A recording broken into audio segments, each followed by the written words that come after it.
Esaretin Bedeli, gerçek adıyla The Shawshank Redemption, neden dünyanın en iyi filmi? En azından IMDb'de en çok oy almış ve oy kullananların yarısından fazlası 10 puanı layık görmüş nadir filmlerden biri. Peki neden bu film bu kadar çok sevildi? Buna birkaç cümleyle cevap verebilmek mümkün değil. Çünkü gerçek cevap filmin hikayesinde saklı. Yıl 1947. Andy Dufresne, karısını ve kendisini birlikte aldattığı golfçü sevgilisini öldürmekle suçlanır. Andy, bunu yapmadığını iddia etse de soğuk tavırlarından dolayı kimse ona inanmaz. 2 müebbet hapis cezasına çarptırılır ve acımasız Shawshank hapishanesine gönderilir. Bu sırada mal kaçakçısı olarak bilinen ve cinayetten Shawshank'te 20 yıl geçiren Red, şartlı tahliye görüşmesinde iyi bir tavır takınır ama ne yazık ki reddedilir. Andy'nin de dahil olduğu yeni mahkumların bulunduğu otobüs Shawshank'e varır. Bu sırada Red ve arkadaşları yeni mahkumlardan hangisinin ilk gece kendisini kaybedeceği üzerine bahse girerler. Red, Andy'nin üzerine büyük bir bahis oynar. O gece kilolu bir mahkum kendini kaybedip ağlamaya başlar ve bahsi Haywood kazanır. Baş gardiyan Hadley'nin gelmesiyle emir üzerine sessiz kalmayan kilolu adam vahşice dövülür. O gece ise Andy'nin sesi dahi çıkmaz. Sabah olduğunda mahkumlar adamın öldüğünü öğrenir. Andy mahkumlara ölen adamın adını sorar ama sadece Haywood tarafından aşağılanır. Bir ay sonra Andy, taşlardan heykel yapma hobisi için Red'den bir kaya çekici bulmasını ister.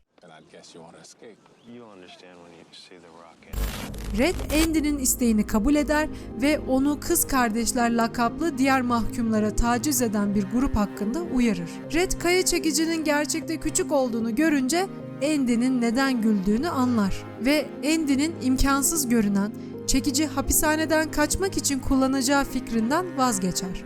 Andy'nin hapishanede geçen ilk 2 yılı çamaşırhanede çalışarak ve Kız Kardeşler adlı grupla boğuşarak geçirir. Mahkumlar için yeni bir iş olanağı çıkınca Red ve Andy'nin de dahil olduğu bir grup arkadaşla işe gönüllü olurlar. İş sırasında Andy, baş gardiyan Hadley'nin bir miras için vergi ödemek zorunda olduğunu duyar. Bir bankacı olarak uzmanlığını kullanan Andy, diğer mahkumlar için biraz soğuk bira karşılığında Hadley'e evrakları doldurma konusunda yardım etmeyi teklif eder. Hadley önce Andy'yi çatıdan atmakla tehdit etse de daha sonradan bu teklifi kabul eder. İş bitiminde ise mahkumlara soğuk biralar verilir. Mahkumlar film izlerken Andy bu sefer Red'den oyuncu Rita Hayworth'u ister. Tiyatrodan ayrılırken ise kız kardeşleriyle tekrar karşılaşır. Vahşice dövülür ve revirde bir ay geçirmek zorunda kalır. Kız kardeşlerin lideri Bugs ise ceza olarak sadece bir hafta hücre hapsinde kalır. Hücre hapsinden çıktığı gibi de baş gardiyan ve adamları tarafından bir daha yürüyemeyecek hale gelesiye kadar dövülür. Bulunduğu durumdan dolayı da şehir dışındaki bir hapishane hastanesine gönderilir. Bundan sonra ise kız kardeşler bir daha asla Andy'yi rahatsız etmez.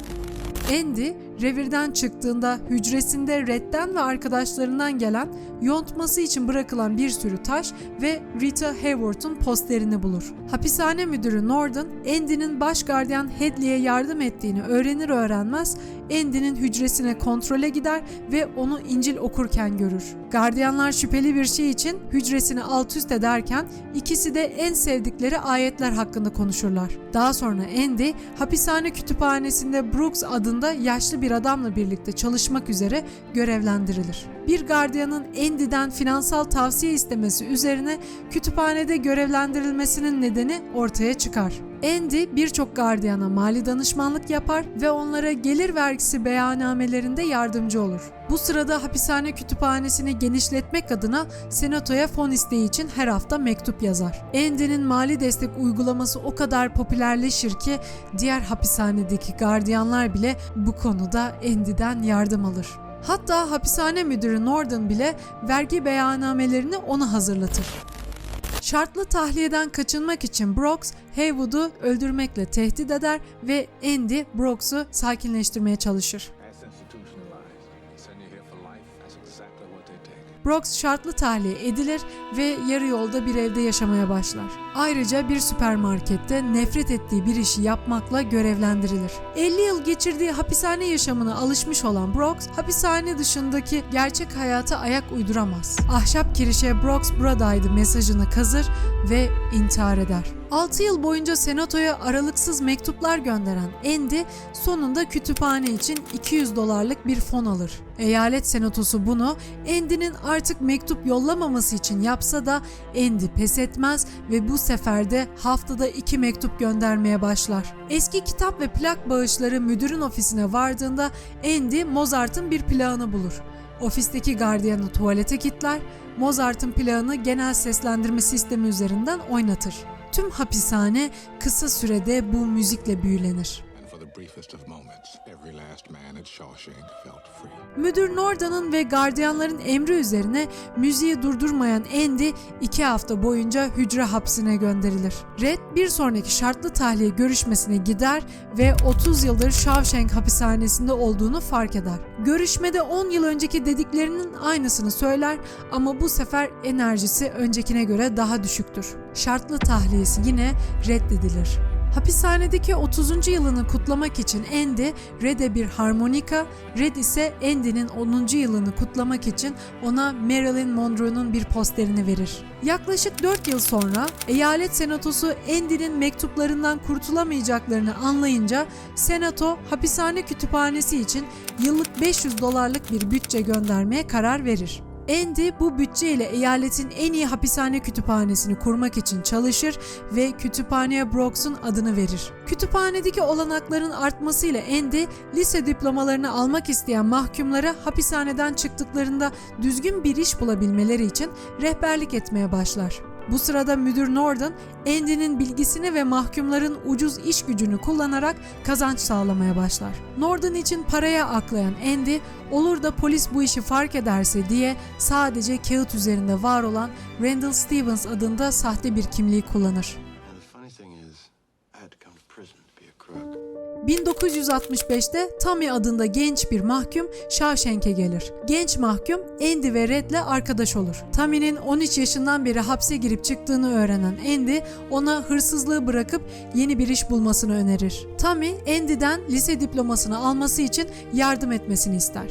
Andy ise yardım etmeyi kabul eder. Tommy iyi bir öğrenci olsa da sınavda hüsrana uğrar ve kağıdı buruşturup çöpe atar. Buna rağmen Andy yine de çöpten aldığı cevap kağıdını sonuçlar için gönderir. Tommy, Andy ve Red'in bir sohbetinde Andy'nin neden içeri girdiği hakkında konuşulurken Tommy onlara başka bir hapishanedeki hücre arkadaşının profesyonel bir golfçüyü ve sevgilisini öldürdüğünü anlatır. Öldürdüğü kadının kocasının da bir bankacı olduğunu ve onun yerine hapse girdiğini söyler. Bunu öğrenen Andy müdürün yanına gider ve Tommy'nin anlattıklarını ona da anlatır ve bir duruşmada Tommy'yi tanık olarak göstermek ister. Müdür Nordan ise oralı bile olmaz. Andy yıllarca Nordan için para aklama düzenlerini asla ifşa etmeyeceğini söylediğinde müdür Nordan buna sinirlenir ve Andy'yi bir aylığına hücreye kapattırır. Bu ise Shawshank'te gelmiş geçmiş en uzun hücreye kapatılma zamanıdır. Mahkum arkadaşları Andy'nin gerçekten masum olduğunu ve işlemediği bir suçtan dolayı neredeyse 20 yıl hapis yattığını fark ederler. Tommy sınavı geçtiğine dair ve artık bir lise diplomasına sahip olduğunu belirten bir mektup alır. Bunu hücresinde öğrenen Andy sevinir. Müdür Nordan Tommy'yi yanına çağırtır. Ona Andy'ye anlattığı hikayenin doğru olup olmadığını ve Andy adına tanıklık etmek isteyip istemediğini sorar. Tommy hevesle kabul eder. Müdür Nordan ise Tommy'yi öldürmesi için baş gardiyana emir verir. Müdür Andy'yi hücresinde ziyaret eder ve Tommy'nin kaçmaya çalıştığını, Hadley'nin de onu vurmaktan başka seçeneği olmadığını söyler. Andy bu yalana inanmaz ve artık onun için çalışmayacağını söyler. Nordan ise eğer bunu yapmazsa onu hapishanenin en tehlikelilerin olduğu yere koymakla ve kütüphaneyi yakmakla tehdit eder. Ayrıca bunları düşünmesi için Andy'yi hücrede bir ay daha tutar. Andy hücresinden çıktığında Red'e karısını ne kadar çok sevdiğini ve bu kendi suçu olmasa bile karısının ölümünden kendini suçlu tuttuğunu anlatır. Daha sonra Andy hapishaneden çıkması durumunda gerçekleştirmek istediği hayali hakkında konuşmaya başlar. Hayallerinden bahsettiği gibi Red'in de kendisine katılmasını ister. Red ise Brooks gibi dışarıya ayak uyduramayacağını söyler ve Andy'nin kurmuş olduğu hayallerin boşa olduğu konusunda Andy'yi eleştirir. Andy Red'e büyük bir meşe ağacının olduğu yeri bilip bilmediğini sorar ve eğer bir gün hapisten çıkarsa orada taşların arasında gizlenmiş siyah taşı bulmasını ister. Daha sonra Red, Andy'nin Haywood'dan bir ip istediğini öğrendiğinde arkadaşı için endişelenmeye başlar ve onun intihar edeceğini düşünür. Bu sırada müdür Norton, Andy'den ayakkabılarını boyamasını ve takımını kuru temizlemeye koymasını ister. Gece olunca da Andy hücresine geri döner ve ışıklar söndürülür. Ertesi sabah Andy'nin hücresinden çıkmadığı fark edilir. Gardiyanlar Andy'nin hücresine giderler ama onu bulamazlar. O sırada müdür Norton boyanmış ayakkabılarını giymek üzere ayakkabı kutusunu açar ama kendi ayakkabıları yerine Andy'nin ayakkabılarını bulur. Andy'nin hücresine giden Norton Red'i sorguya çeker ama Red bile Andy'nin nereye kaybolduğunu bilmez. Gittikçe sinirlenen Norton, Andy'nin yonttuğu taşları etrafa fırlatmaya başlayınca fırlatılan taşlardan biri duvara asılı Andy'nin posterini içinden delip geçer.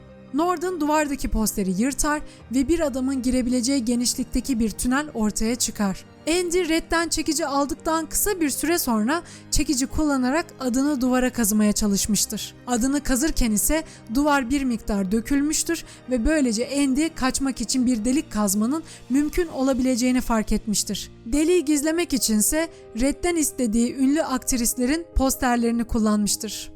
Yıllarca duvardaki döküntüleri ise ceplerinde saklamıştır ve sabah yürüyüşlerinde avluda ceplerini boşaltmıştır. Tommy öldürüldükten sonra da artık kaçma vaktinin geldiğine karar vermiştir. Andy kaçıştan önce kıyafetlerinin altına Norton'un takımını ve ayakkabılarını giymiştir.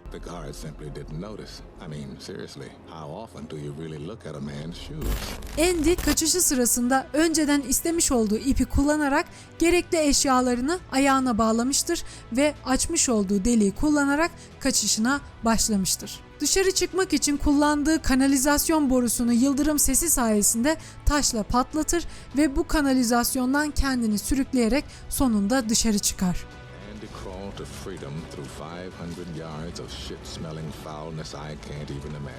Ve Andy sonunda özgürlüğüne kavuşmuştur. Daha sonra bir arama ekibi onun kıyafetlerini ve çekicini bulur. Andy, Norton için akladığı paraları toplama yolunda sahte kimliği Randall Stevens'ı kullanarak tek tek bankalara gider. Ayrıca müdür Norton'un tüm kirli işlerini ortaya çıkaran belgeleri gazeteye gönderir. Kısa bir süre sonra eyalet polisi Shawshank hapishanesini basar. Müdür Norton kasasını açtığında içinde sadece Andy'ye vermiş olduğu İncil'i bulur. İçinde de Andy tarafından bırakılmış "Sen haklıydın, kurtuluş içinde yatıyor" yazan bir not bulur ve Andy çekici de bu İncil'in içinde saklamıştır. Baş gardiyan Tommy'yi öldürmekten tutuklanır. Kendisi için de geldiklerini anlayan müdür Norton ise tutuklanmamak için kendini vurur. Daha sonra Red, Texas'tan üzerinde hiçbir şey yazmayan bir kartpostal alır. Red bunun Andy'nin Meksika'ya vardığının bir işareti olduğunu anlar. 1967'de Red bir sonraki şartlı tahliye duruşmasına çıkar. Bu sefer ise şunları söyler.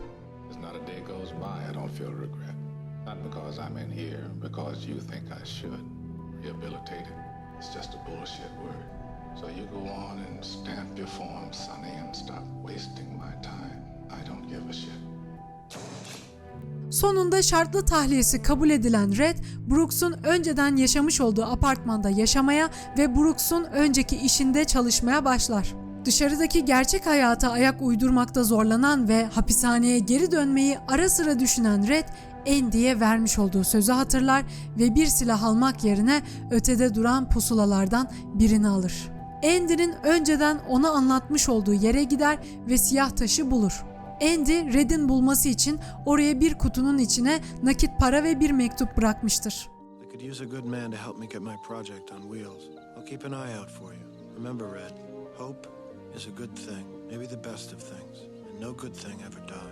Red, ahşap kirişe Brooks buradaydı yazısının yanına Red de buradaydı yazısını kazır ve yollara düşer. Get busy living or get busy dying. That's goddamn right.